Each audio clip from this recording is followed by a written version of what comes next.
Yo, welcome back, everybody. You're watching or listening to the Business Casual Basketball Podcast. Aaron Washington, come back at you guys for another exciting episode. This is 122.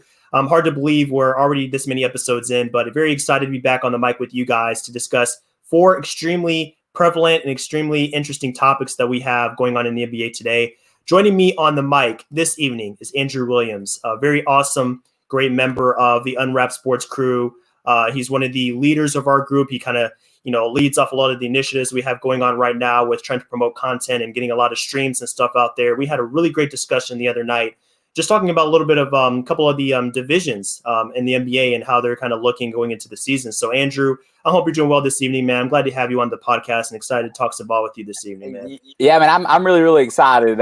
If you're watching this and you didn't catch our panel the other night, it was a wonderful panel. And throughout it, me and Aaron got to talk a lot about the different teams in the Atlantic and Northwest divisions. And we just hit it off. And I'm glad we're able to continue this conversations. I contribute for Unwrapped. I'm an assistant director and pushing out a lot of hoops content. And Aaron's one of my favorite people to talk basketball with. So I'm just excited to be joining with you, man. Well, it means a lot to me, man. I appreciate that. And likewise, I'm excited to kind of keep the conversation going. So first topic, man, I wanted to start off with this one because I wanted to be sure we had enough time to dive into this. I'm sure there's a lot of thoughts that we both have about this whole situation.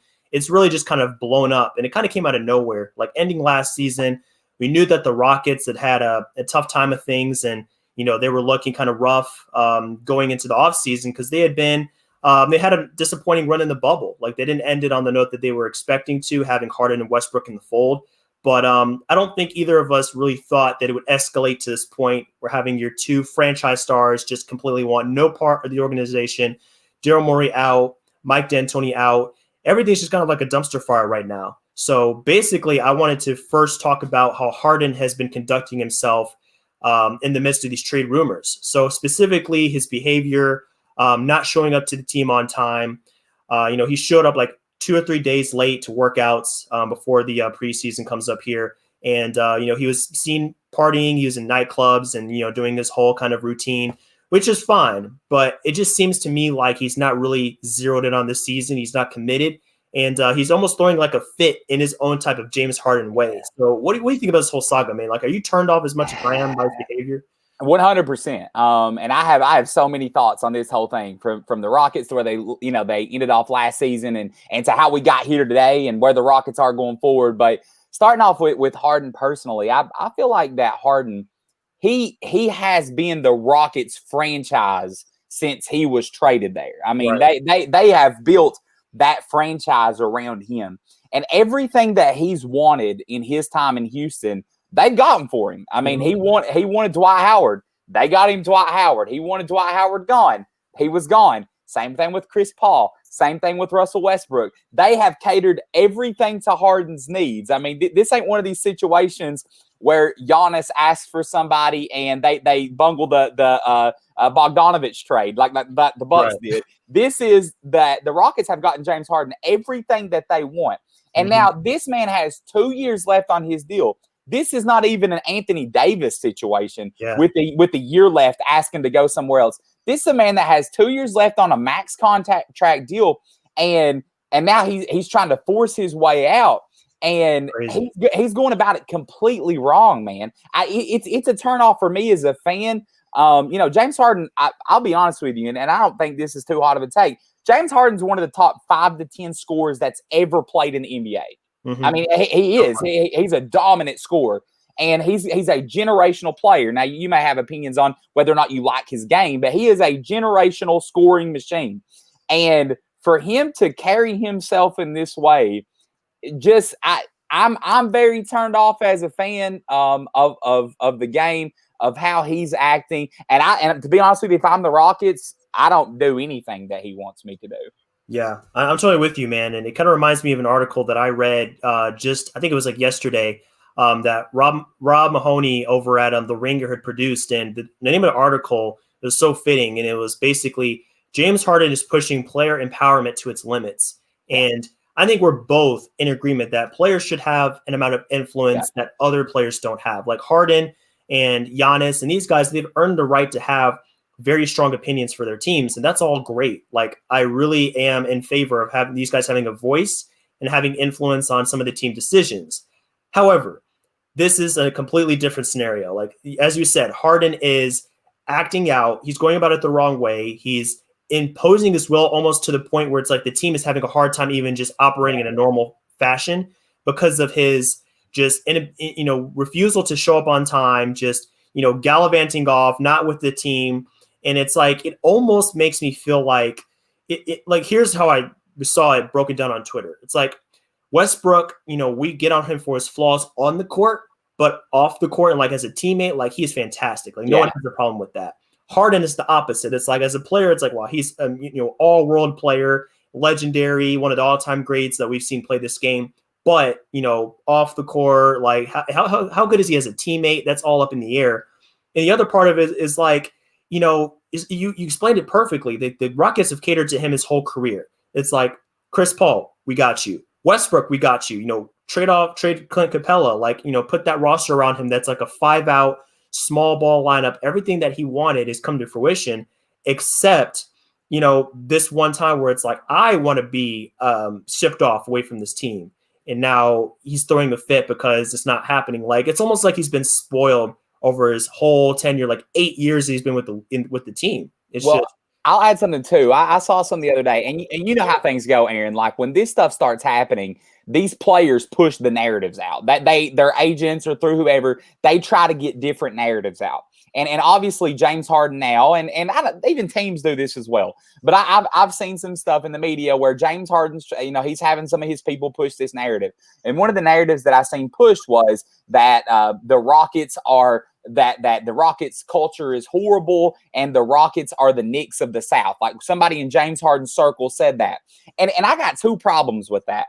First of all, the Rockets culture is James Harden. Like he is the one that has dictated that culture. I mean, you have been at the center of that for the past 8 years. Everything, it's been your world, man. The Houston Rockets have revolved around you. The second problem I have with that, we can sit here and laugh about how terrible the Knicks are. They've been terrible. Their franchise has been a disaster for the past 10 years. But guess what? The Rockets put a championship contender around James Harden. And if it wasn't for a Chris Paul injury in 2018, they might win the finals. Like if it wasn't for a Chris Paul injury, that team may win the finals. And that's the way the ball bounces sometimes is injuries happen and it takes people out of their game. But here's the thing. I saw James Harden's mom come out the other day and say, James just wants to win a ring. James, okay, listen, here's the deal.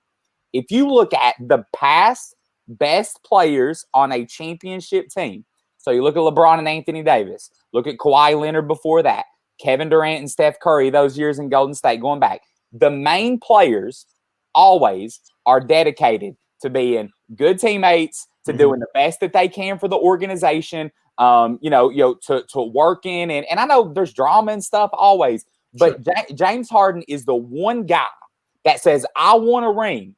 But then his off-the-court demeanor and his off-the-court actions tell me that he's not as serious about a ring as these other people are. And I'm not trying to criticize his lifestyle. He's a grown man. He can do what he wants to. It's a different thing. Right. But a championship in the NBA is the highest rung on the ladder. And there's a certain dedication that you have to get that. And I'm looking at this situation. I'm saying, yeah, James Harden don't have that. No, I don't see it either. And it's really a shame because it's like his game is so special and it's so dynamic that it should cater to winning a championship. And he's gotten on the doorstep of the finals a couple times and he's had his failings. I mean, we haven't even hit that part of it. Like he's really been criticized for coming up short in the playoffs on several occasions. And that's one of the reasons why I'm kind of hesitant of like Miami really going out and getting this guy. And, I'll say it here first. Like, even though I have my reservations about it, I think they should pull the trigger because we know how great of a player he is. And, talent wins out over everything in the NBA. So even though he's not the perfect fit as far as the culture or the play style, I think they should go ahead and do it. But that begs the question, what does Miami have to offer as far as like a trade package? So I've seen some different ideas thrown around on Twitter, and I think it would come down to probably like Kendrick Nunn, Tyler Hero. You got to throw in some salary fillers, so maybe like Iguodala, Olynyk, and then some picks. So I have heard that if OKC unprotects that 2023 pick that Miami owes OKC, then Miami is free to trade 25 and 27 because there's a certain rule in the NBA. You can't trade back-to-back picks. So it would come down to 25 and 27 first-round picks for Harden, which I think is pretty fair. It's just the Heat fan inside of me, man, is just like letting go with Tyler would definitely hurt, man. Like he's been such a revelation. He's a great player. But I mean, I would do it if I was in the front office of the Heat. I would just have certain concerns because of how Harden is conducting himself. And it's almost like a complete opposite of what Miami stands for, not just with his antics, but how he plays. Like he's a ball stopper. He is all about just taking up a bunch of the shot clock, step back threes. And the Heat play style last year, it was so special and fun to watch. Like everybody was involved. Everybody was moving, the ball movement, the shooting was special, man. So that would be lost with Harden. So even though they had the pieces to offer and he would be a definite upgrade for that team and they would challenge for a championship, there would be some concerns, definitely, I think, on the part of the Heat. I was thinking about that a lot because I know that the betting odds came out today and the Miami Heat were the favorite. Now the favorite to land James Harden. And I know that may come as a shock to some people, but that's kind of been muttered about for a couple of days that maybe the Miami Heat might go after that because, the whole Giannis situation is kind of up in the air of whether or not he's going to sign that extension. And I know that the Heat are interested in bringing in another guy. And I got to really thinking about, now, I'm a Kentucky guy. So like, I love Tyler Hero. I think he's going to be great. And I think that him going to Miami was really the perfect scenario for him because, Tyler's a hard worker, but in Miami, he wasn't thrown to the wolves. I mean, he has a good structure around him, a good system to bring him up at. It's worked with Bam, and it's obviously working with Tyler. But I was thinking about James Harden on the Heat, and I have a couple of thoughts on that. And first of all, I'm a LeBron guy. LeBron's my favorite player. I don't mince words when it comes to that. And I don't think that LeBron and James Harden are alike in almost any sense of the fashion, off the court or on the court. Agreed. But when LeBron went to Miami, LeBron, I don't know if LeBron really knew how to win. And, LeBron, and I remember that time because, I've been with LeBron, I've been a LeBron guy since his high school days. And I watched the struggling years in Cleveland. And then I watched when LeBron went to Miami, even that first year, LeBron didn't know how to win. Mm-hmm. And the Heat culture, Pat Riley, being around that culture, Eric Spoelstra, being with guys like D Wade and Chris Bosh and just veteran players, they showed him how to win. Now, because LeBron is after the Miami era, and a lot of people don't think about Miami LeBron because it's been a while ago and he's climbed different mountains. Sure. But the reason that LeBron is who he is now is because of those Miami days and because they taught him how to win. And so if I'm looking at James Harden and I'm Pat Riley, I'm saying, you know what? LeBron James wasn't like that off the court, but maybe if we bring James Harden in, we can get that Heat culture that's so talked about. We can put him in that structure, put him in that organization, and we might be able to teach him how to win. Because there's one thing I know, Pat Riley knows how to win, and Eric Spoelstra knows how to win. So like if I'm the Heat, I know you're a Heat guy, you like the Heat. If I'm the Heat and I love Tyler Hero, if that deal's on the table, I have to pull the trigger because I'm looking at James Harden. I'm looking at Jimmy Butler. And listen, I know there's one person that ain't taking no crap, and it's Jimmy Butler. And Jimmy, listen, either James Harden will sink or swim in Miami. Either Jimmy Butler will kill him after about a couple of months, or they'll rise together and probably be the favorites in the East. Hey, well said, man. I saw this on Twitter just earlier today. Somebody said this, and I really agreed with it. It's not about what James Harden can do for the Heat. It's about what the Heat can do for James Harden. Absolutely. I saw that. I retweeted it. And I'm like, that's exactly right. Because it's almost like a sense of desperation can really just transform the way you view basketball and anything in life, really. So LeBron was at the point of his career where it was like a crossroads. Like he knew if he wanted to go to the next level, Cleveland wasn't the place for him. Got to Miami. Of course, it wasn't. It was technically a trade because it was a sign and trade. But basically he was a free agent, so we can, look at it as like a free agent signing. But like the concept is the same. Like he didn't know how to win. He had been all about, he'd had the MVPs. Harden has his MVPs. Like LeBron had been deep in the playoffs, not quite to the final. Well, he'd actually been to the finals as well, which is actually a little bit farther than what Harden has done so far. But it's like they were the same point. So like LeBron is looking for a little bit more success.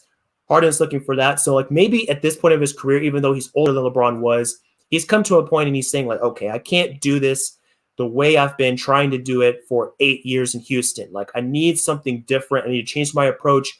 And maybe Miami is the one team in the league that can force him to take a different approach on playing basketball and just the way he conducts himself in the whole nine. And we know as NBA fans that these dudes think about legacy. Like that's one of the things that drive these guys is is their place on the pyramid when their career's over. Where are they at? Absolutely. And if James Harden's career is over today, then in 20 years, I don't think that history is going to remember him fondly. We'll say, man, you may look at him like I'm just don't like an Iceman George Gervin, a guy that could score a lot of points, but never, maybe never got to that final stage and won an NBA championship.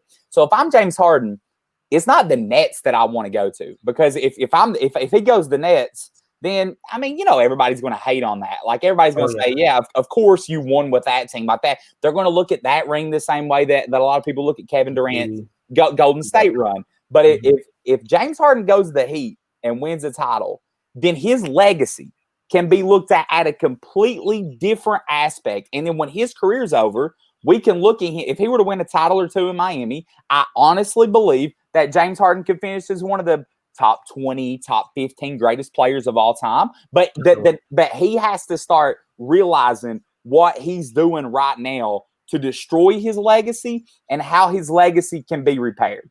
Exactly. Like a lot of us look upon James Harden negatively because of his reputation has been damaged quite a bit over the past 2 weeks, but he's not too far gone. Like if he goes to Miami, he can get a championship. He can show how dedicated he is to winning. Like imagine if he is in the gym at 3 a.m. with Jimmy Butler, in between games. Like that would go a long way towards proving people wrong about him, me included. Like I see Harden as one of these guys. He just kind of like strolls into camp. He's just going through the motions or whatever. But if he can hit that next level, like let's say his body fat percentage is lower than it's ever been in his career, and muscle watch is on, and he feels better than he's ever been, like that will transform everything for him.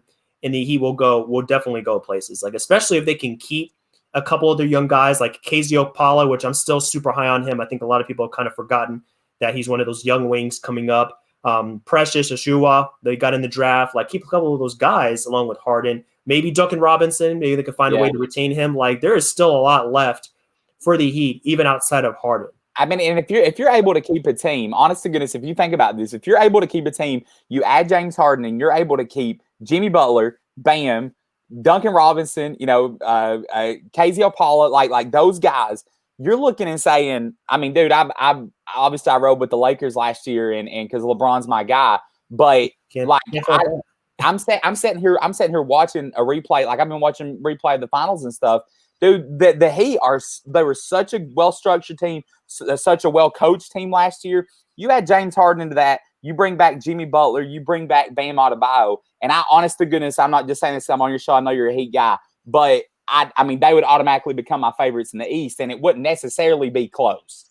Yeah, that's very fair. I mean, you just look at, like, everything they offer. I mean, they were already there. So it's not like they're operating in a place where Milwaukee or Philadelphia is, where they still have some things to prove. Like Miami has proven they just need one more piece. Yeah. They're at the doorstep. They're knocking at the doorstep. So specifically about the Heat, I want to transition this conversation a little bit to where Miami finds themselves right now, and specifically their place in the East.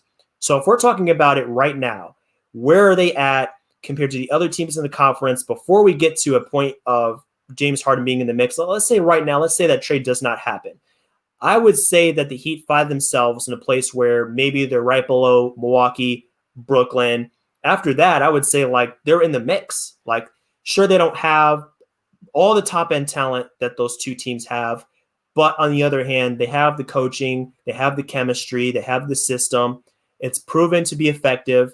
They have everything they need to make another run to, I would think, at least the conference finals. So that's kind of how I view Miami in comparison to those other teams. They've just proven themselves to be a potent team based off last season's results. Even if they don't make any major shakeups, just the fact that guys like Bam and Tyler Hero and Duncan, like they're still on the rise. So if they had those performances in the playoffs at like age 20, 2021 to like 23, like imagine where they can be with another season of grooming and growth and just finding themselves as players. It's going to be incredible either way. I read that the other day where somebody there was league officials saying that the Heat run was a fluke, and I thought, man, whoever said that didn't watch the playoffs. They just didn't, because I mean, I'm sitting here and I watched. I mean, because when basketball came back, we were all obsessing like every game, watching as much as we can. No doubt. I watched every Heat game, and they were a lot of fun. They weren't my team, but they were really fun to watch. And when I looked, and you got to look at the Eastern Conference this year, you say, all right, who are the teams? Okay, so obviously you're going to pop Milwaukee up there. Well, who's the one team that knows how to completely stop Milwaukee? Who's the one team that can build a wall against Giannis and guard him? Well, that's Miami. Okay, well, who's your second team? Well, okay, maybe it's Brooklyn. Well, and we talked about this the other night. If you think that how Kevin Durant and Kyrie Irving are going to play together and get along this year, you don't have any clue. Like we have that may be great, or we may be in a couple months talking about this was a disaster. Yeah. And so you're taking so then your other team is maybe Boston. All right, what did Boston add? Well, they added Tristan Thompson, that's fine, and they drafted Aaron Naismith, and that's fine. Mm-hmm. But like you're looking at a Miami team, like you said, a year older, a year together, and I honestly believe that you're going to see these teams that had a deep run in the bubble, that had a really good, because remember, we're only like 70 days since the bubble ended. It's not been that long. Really, so you're kind of carrying your chemistry over from the bubble. And if there's one thing that I know is that the Miami Heat, I mean, didn't maybe have the high-end talent, but as a unit together, they were so special, and I think they automatically carry that chemistry over. I think that you get new confidence from Bam and Tyler and Duncan now that they've been in that situation. And I'm not saying that they're going to finish the end of the year with the best record in the East. Right. But when the playoffs come along, I don't know why they wouldn't be a favorite to make it to the conference finals again.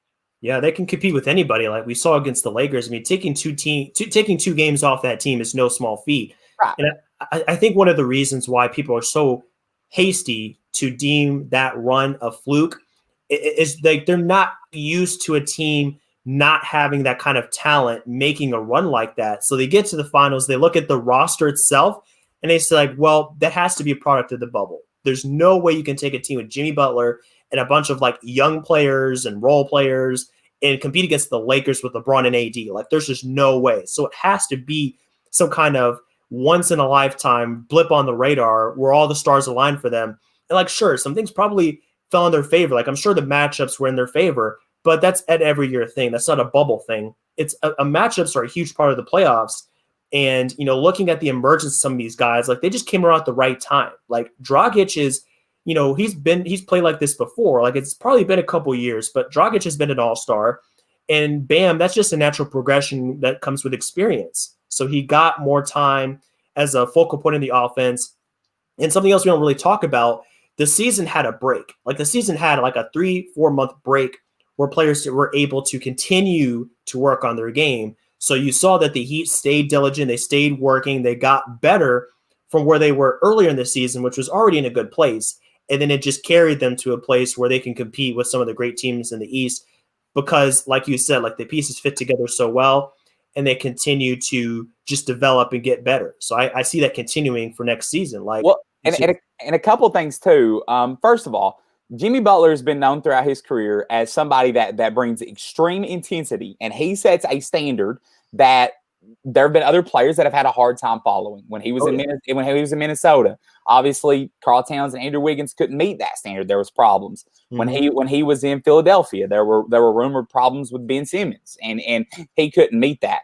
But now Jimmy Butler has met his. This is a perfect match. You have an intense player with an intense franchise. That culture matches up perfect. The NBA is a star league, and Jimmy Butler may not be the star on the level of LeBron and Kawhi and Kevin Durant and those guys, but sometimes the sum of the parts on the team is greater than the one individual star. And so, and you were saying, yeah, they have good matchups and stuff. Yeah, that's fine.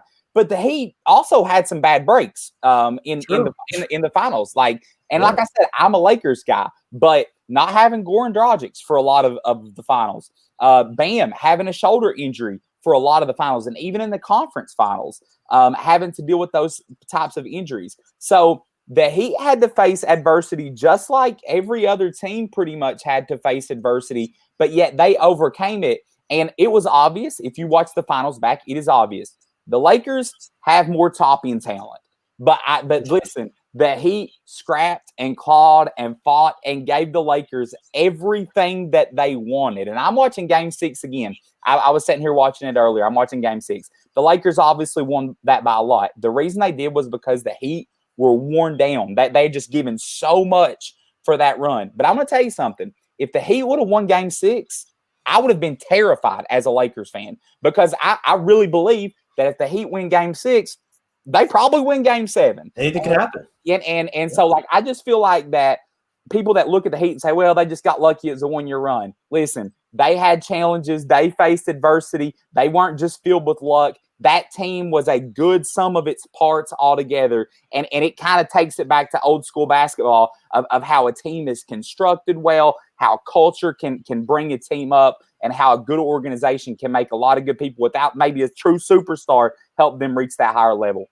Exactly. That's the beauty of Heat basketball, and that's something we're going to have to look at potentially changing if this trade does come to fruition. So I did want to address that, just looking at where they came from and how people are thinking about this team going into next season. And I think people are still sleeping on the Heat. They still think that, it's just going to one year run, and, they're kind of limited with their ceiling. But I mean, there's definitely places that Miami can go, whether or not this trade manifests. Like, Giannis still hasn't signed that contract, which is actually, if I were a Bucks fan right now, I would be terrified. Like, this man has one of the most enormous contract extensions on the table in history in the league right now, and it's just sitting there. Like, he goes to the media yesterday and he's like, I'm not worried about the extension. I'm just focused on myself. I'm focusing on the season. Like, oh boy, I mean, that has a lot to do with your team, and maybe this season it doesn't have the biggest impact, but I mean, it's a huge deal. So I'd be terrified.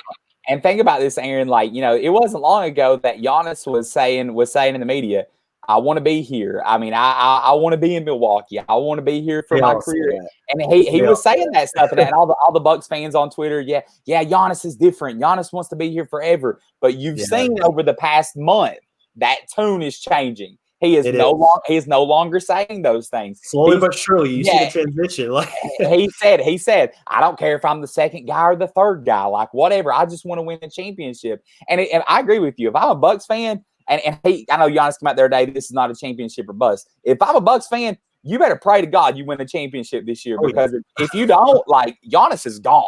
Yeah, for sure. I mean, he hasn't signed, then I mean, there's definitely some attractive teams. Like, I mean, Miami looks great. Toronto looks great. There's some destinations. So, I mean, these guys, these stars now, they have this idea in their mind. It's like the grass is greener on the other side. Like, there's more opportunity on that team. There's better management on that team. There's always something better. There's always a better team out there, man. Like, you can never be too satisfied, whether you're a player or you're a fan. There's always a better situation out there. Let me ask you one more thing real quick before we transition. Moving back, because I saw something just before I came on. Another trade that interested me, and just one more, just kind of a closing into the James Harden talk. And I'm going to ask you, I saw that, okay, what if the Nuggets, if you're the Nuggets, would you offer Jamal Murray and pieces if it could get you James Harden? Ooh, man, I had not thought of that. I heard that. And I was wondering what you thought about that. I would be kind of hesitant to do that now. Like, after that bubble run, I'm hesitant. Like, if you had asked me that 6 months ago, you could have him. Like, just take him out. Like, he's so inconsistent. Like, the man is up and down. Like, he'll go from scoring 40 to 10. I'm like, that's fine. That's fine with me. Take him. Take Gary Harris. Like, I ain't worried about that. Yeah. Now, as he is on the cusp of possibly all NBA type talent, that concerns me. Yeah. His fit with Jokic is seamless. Like those two guys work together so well. Yeah. Harden, as much as he dominates the ball, that takes away from Jokic. That takes away from what Jokic likes to do. It's a unique relationship where you have a center that is a great playmaker. We don't see that a lot. He's almost like basically a point center. Yeah. Because now Murray operates in a way where he's off ball a lot. Yeah. He's not a straight point guard. His playmaking statistics and numbers do not reflect that. He's a scorer at heart, and Jokic allows him to work in that role where I think he's at his best. So I mean, I would be seriously hesitant if I'm the Nuggets, man. Like I thought that was interesting. I thought that was an interesting. I think there's some teams out there that kick the tires on hard. And if I'm the Rockets, listen, if I'm the Rockets, I'm just trading to whoever gives me the best package. Like I don't care. Yeah, like I don't care about your demands, my man. Like if I want to trade you to Sacramento, I'm gonna trade you to Sacramento. Like I don't care. For sure. Yeah. He has no leverage, and I think that's kind of like the whole point of this. Like 2 years left. I'm just scared to what this means for the league in the future. It was a year with Anthony Davis. It's 2 years. It's 3 years. Yeah. Rookie deal. I hope this doesn't progress any farther than we've seen already. Me too. So as we're talking about these players, these star players, and we've mentioned the bubble, and it really wasn't that long ago. You mentioned it was 70-ish days since the bubble. That carries into this season an element of just conservative playing time. The games for these guys like LeBron and Jimmy Butler. It's really going to be interesting to see how much these guys play. It's already been reported that LeBron and AD will not be available for the preseason matchup coming up tomorrow.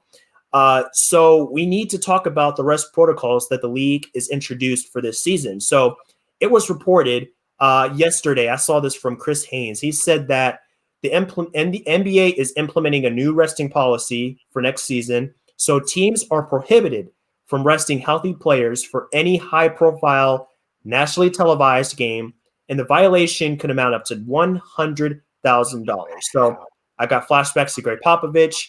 He was playing on NBA TNT in Miami a few years back.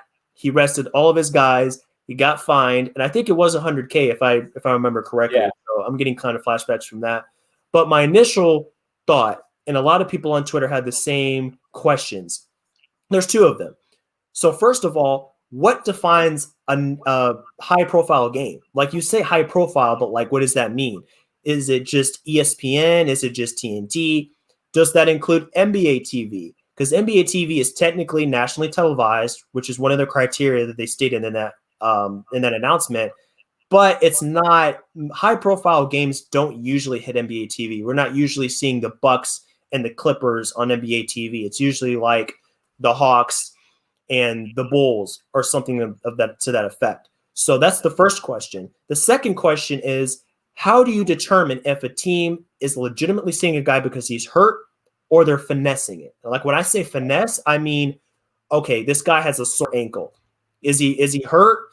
Maybe. I mean, he could definitely play. He won't be 100%, but he's definitely available and he can play. So like, where do you draw that line? And that's why you guys are seeing on the screen right here, if you're watching live, gray areas. There's two huge gray areas that we have to deal with when we're talking about this policy. So, I mean, like for that first question, like to you, Andrew, like what defines a high profile matchup? Like, does it depend on the teams, the network? Like, how does that all work together? For me, I mean, if I'm thinking about this from the NBA's perspective, we know that sports across the board. I mean, I hated that narrative like, well, the NBA is just social justice, so that's why they're losing. That's nonsense. Every single sport the past year in this pandemic had lower viewership because of the situation that we were in. And that's just that those are facts. Mm-hmm. And so now the NBA is trying to rebound. The NBA is trying to have a year where they go back to those high TV ratings, that massive amount of revenue that they were generating the year before.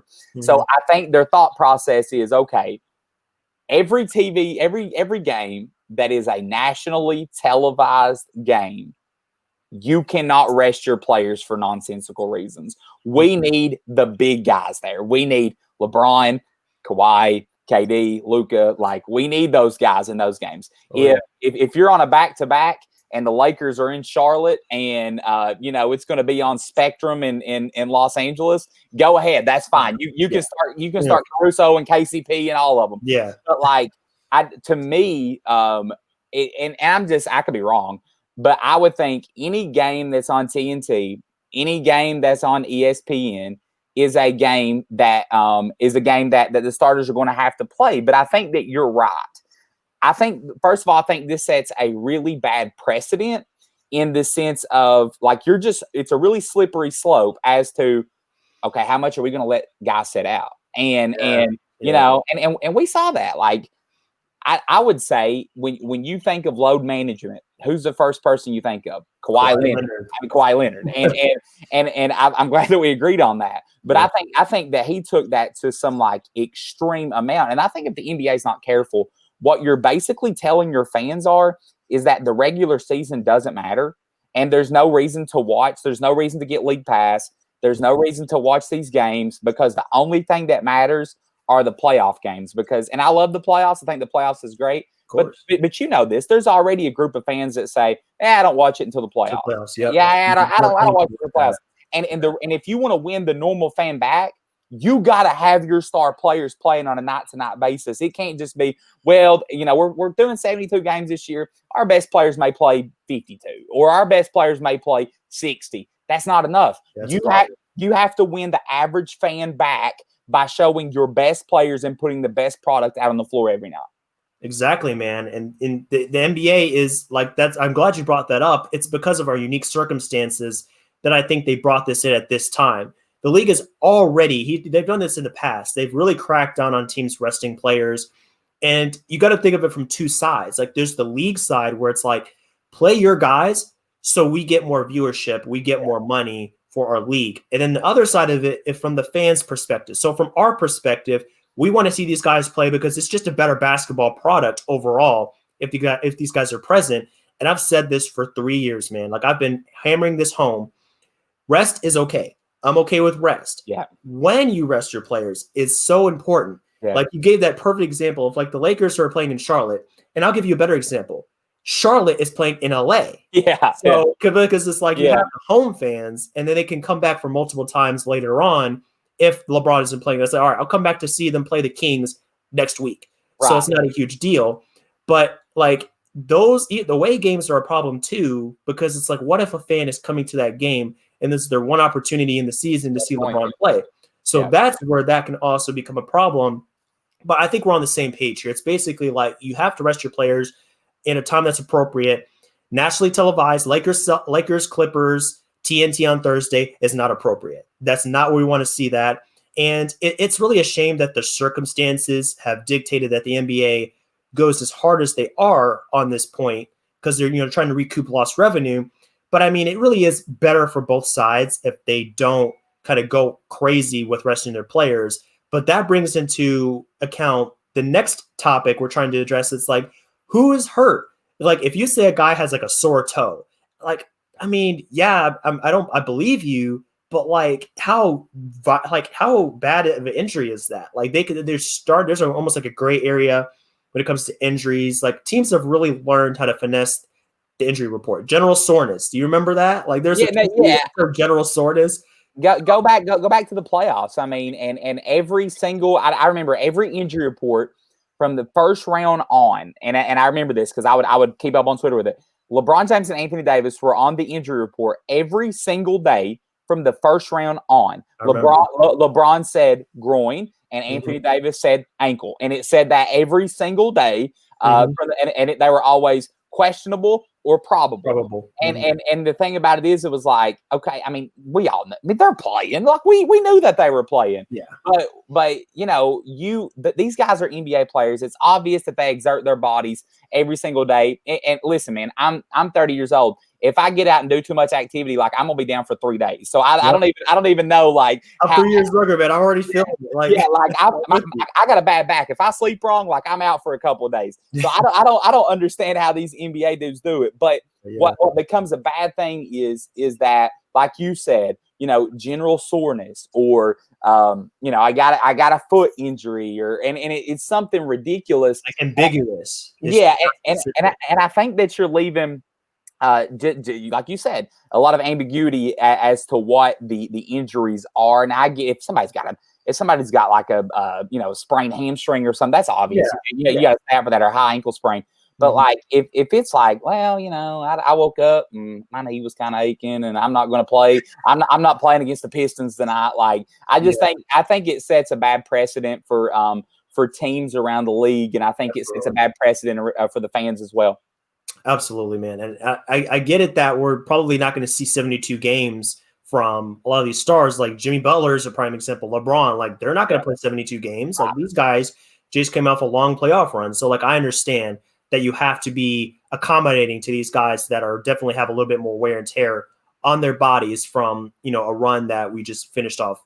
I want to throw in one more thing though. I have more sympathy for dudes that were in a deep run. Here's what I don't want, and I will get mad at this, and I'm obviously biased, but I don't want to hear Kawhi Leonard and Paul George coming out within the first week and saying, load management or rest needed. I'm sitting there thinking, I mean, y'all got beat out in the second round. Like, you're good. But, if Jimmy Butler wants to take some nights off, dude, he was a warrior throughout that whole playoff series. Yeah, I don't want to hear, Paul George and Kawhi Leonard saying, I need some rest tonight. You've had over 100 some days to rest. You should be good by now. Oh yeah, definitely. I mean, my thoughts exactly, man. We really have to be. But the good thing is that's only a select group of players. Like a lot of people didn't play in the bubble, or they didn't make the playoffs, or something like that. So it's like they've had actual normal offseason. They've had 3+ months of rest. So they should be good to go. So hopefully when it comes to those guys like Trae Young and Curry, hopefully they'll play like 60+ games because they get all that time to rest. That's at least I'm hoping for that. Me too. So one last segment, man. Let's hit up these City Edition jerseys. I know this is a little bit late. The jerseys have been up for, I think, a couple weeks now. We've had a general idea of what every team looks like. But I think we're doing the same thing here, man. We're taking a look at these jerseys on Twitter or something, getting a picture of them to just see what we think about our top 5 and our bottom 5. So let's start with the bottom 5, man. For you, I want to know which jerseys you see on this list and you say to yourself, what in God's name was that team thinking about this design? Like, here's the way I look at it. Like, some people say that the jersey is good if it's like, oh, I love the idea, or I love the concept about that thing in the city. That's not what constitutes a good jersey for me. Like, if it looks like garbage, it's garbage. Like, I don't care like what your idea was. Like, if the execution wasn't there. So that being said, like, what are a few jerseys for you, man, that you're not feeling and you think the team needs to go back to the drawing board and just start that dish over? Do you want to go like one at a time, or do you want to just give me my 5? Oh, give me them all. Give me them all, man. Okay, I'll start off with the first ones that I pretty much hate. I would say probably the Brooklyn Nets jerseys. I think those look terrible. I think that they look like some type of project that you would see in like an elementary school or like an art project. Yeah, like, I don't like those. I think they're hideous. Didn't like them at all. I would say the second one for me is, I'm sorry, man, I don't like the Boston Celtics. Like I think those are pretty ugly. They're pretty generic. I don't like the concept. I'm just kind of going down here. Some people said they look like practice jerseys or G League jerseys or something like that. And it's like, I like the concept. I actually do like the concept. They're about the banners. I'm like, again, it's like the idea is good, but the execution, I'm just like, it's just so bland. I'm with you.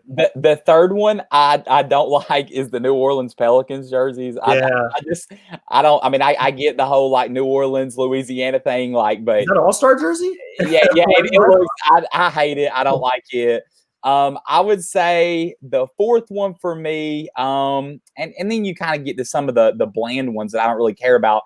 But maybe the fourth one for me would probably be the Denver Nuggets going red, just kind of like with their base colors and going red. I think that one's just, I don't know, it's just not really my cup of tea. It's kind of weird. Sure.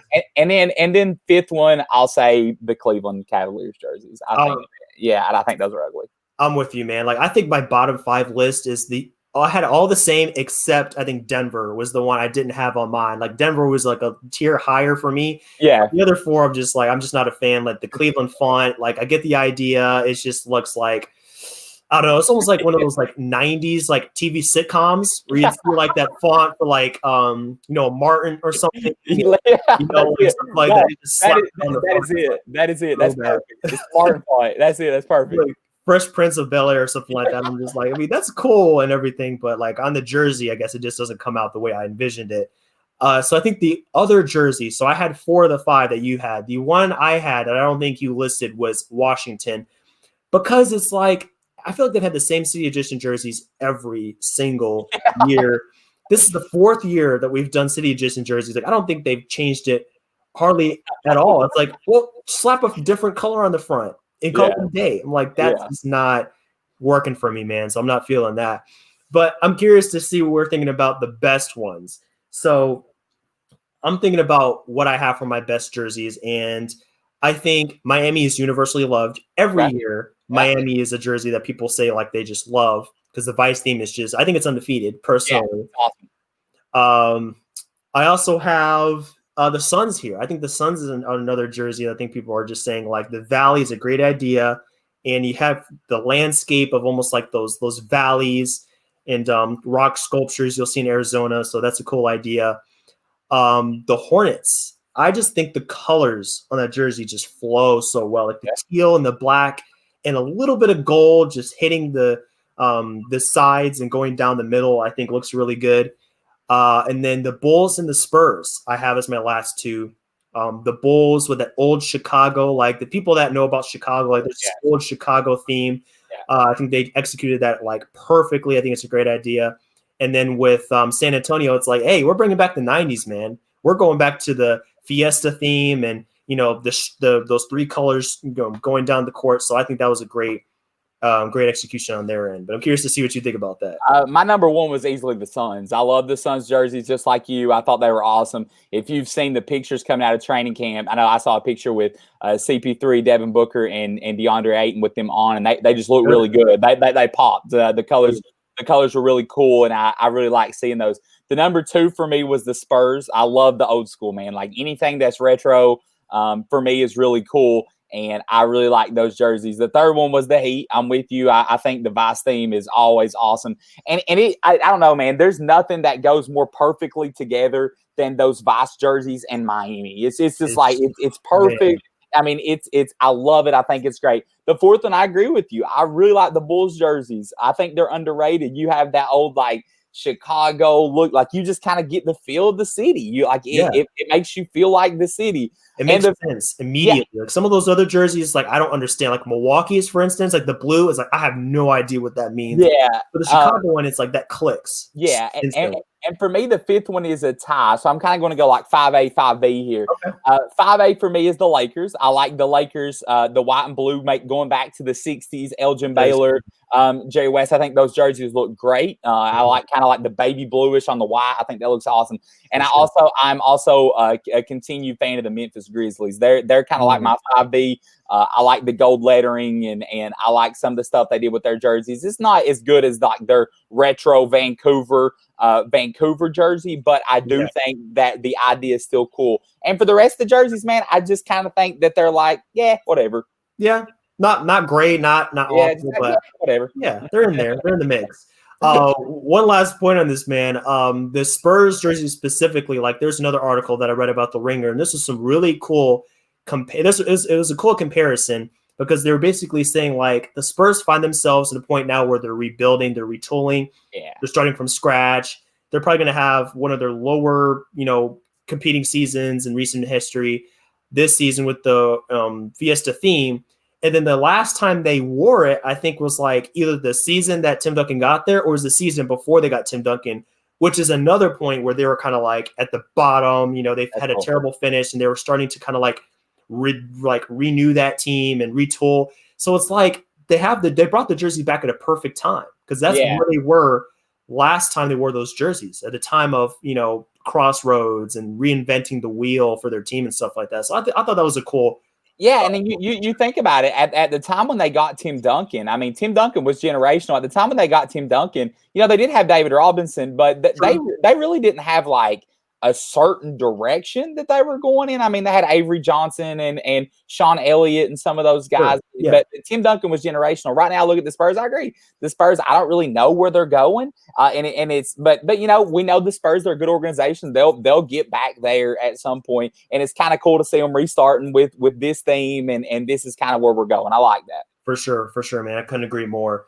So I think that brings us to the end of our conversation here, Andrew. I want to thank you again for joining me this evening. Great conversation as always. It's been a lot of fun, and I hope we can continue to converse as we get into the season because, I mean, this trade drama isn't going anywhere. There's going to be a lot more to say about that. So I think we're just getting started on that one, but appreciate you, man. Yeah, honest to goodness, man, you're one of my favorite people to talk to when it comes to basketball. I've had a wonderful time talking hoops with you, and anytime that you want me on, man, I'd love to jump back with you. Sounds good. I appreciate that, man. Right. So I do want to give our shout out to our sponsors since I neglected to do that at the beginning of our show. But you can see the ticker down at the bottom. We have 3 sponsors here. Teespring.com. We have some of our products that are going live now with some of our awesome clothing options, and our store is really filled up with some great products that you guys should definitely check out and cop if you're really digging the designs. I think they're awesome. RxHemp-USN. You can use that code to get hooked up. They have a special product that helps us out with recovering and rejuvenating from just soreness and things like that. So you can definitely check out RX Hemp. Their product is really good as well. And then lastly, mybookie.ag. You got that code USN100 at the bottom. They're going to match your deposit 100%, and they're going to double that first deposit so you guys can get rolling on betting season because it's about that time. NBA is around the corner, and action is just getting started, guys. So be sure to check that out. And for business casual basketball, you can check out our website at bcbasketball.info. We're getting started over there with some articles, the free agent list, so things are really popping over there. Really excited to see where that goes for this season. And then BC Basketball 2 is where you can find us at Twitter and Instagram if you want to stay up to date with what business casual basketball has to offer for this season. But that's going to be about it for us, guys. Thanks for joining us this evening. I hope you enjoy the rest of your day. And be sure to check us out again here next Thursday as we get into more basketball analysis. But we'll be back hitting you with some more basketball conversations here on the podcast real soon. Take care.